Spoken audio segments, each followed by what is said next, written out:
పరమేశ్వర, ఎంత అవస్థ వచ్చి పడినది. నీ ప్రయాణము పాడుగాను. మా గురువు గారు నీతో అయ్యాల పంపినాడు రా బాబు. సొమ్ము పుచ్చుకోవలసిన అతడు ఆశ్రమమందున చెల్లింపవలసిన వాడవు నీవిచ్చట భార్య పుత్రులతో సుఖముగా నుండా మీ ఇరువురి మధ్య ఆశుకండియులాగున కాళ్ళు పడిపోవునట్లుగా తిరుగుటకు నా కర్మమేమి కాలినదయ్యా.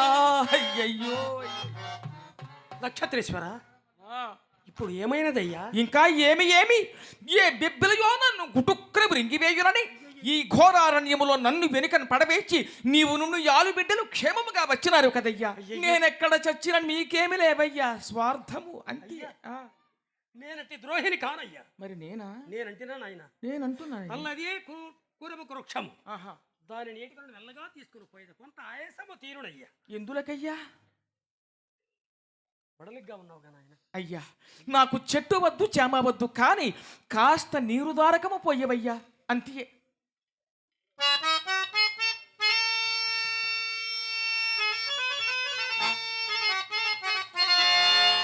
పరమేశ్వర, నక్షత్రేశ్వర, అయ్యా నీరున్నదా? ఎక్కడనూ నీరు లేదయ్యా. నీరు లేదా? లేదు. మరి ఇలాంటి అరణ్యమునకు నన్నేలా తెచ్చితివయ్యా? అయ్యా, స్నేహము కుదరక మున్ను ఒక్కొక్కని గుణాగుణము వలని తొలుతరాగిది నిజ్జల స్థలమని తెలిసినది కాదయ్య. ఓహో, అవునవును.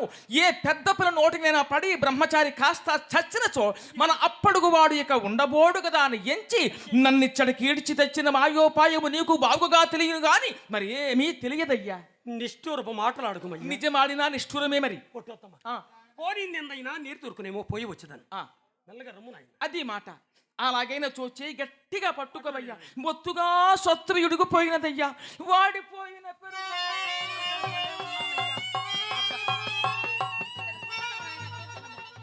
నేడు మనకు పెట్టిన దినం వచ్చినదయ్యా, ఓర్చుకును నాయన. దేవి,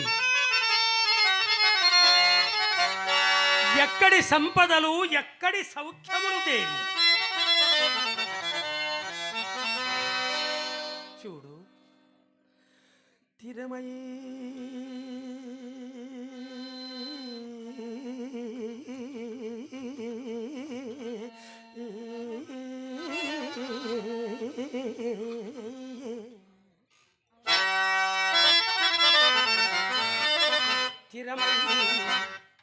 సంపదలల్లా వెంటను కరిగిన్ సాగిరా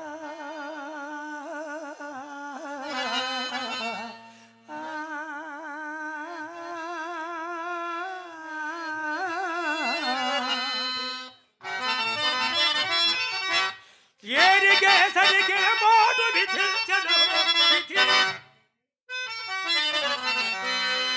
అది అవశ్య ప్రాప్యంబు అద్దాని నెవ్వరు తప్పించెదరు.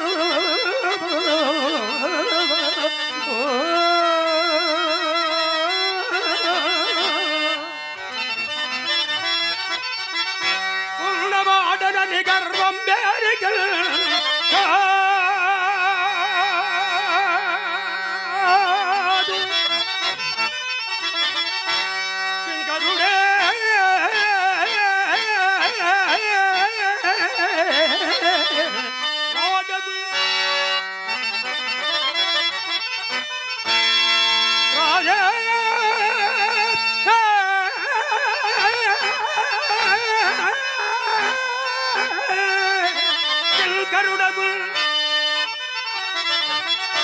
అది అది కాలానుకూలంబుగా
ఏమో ఈ రాజా నీ వేదాంతమును చెప్పుచూ ఉండవయ్యా. నీ ప్రయత్నం అక్కర లేకుండగానే నా ప్రాణములు అలా లేచిపోవు. ఇప్పుడు దుఃఖమునకు అవకాశం లేదు స్వామి.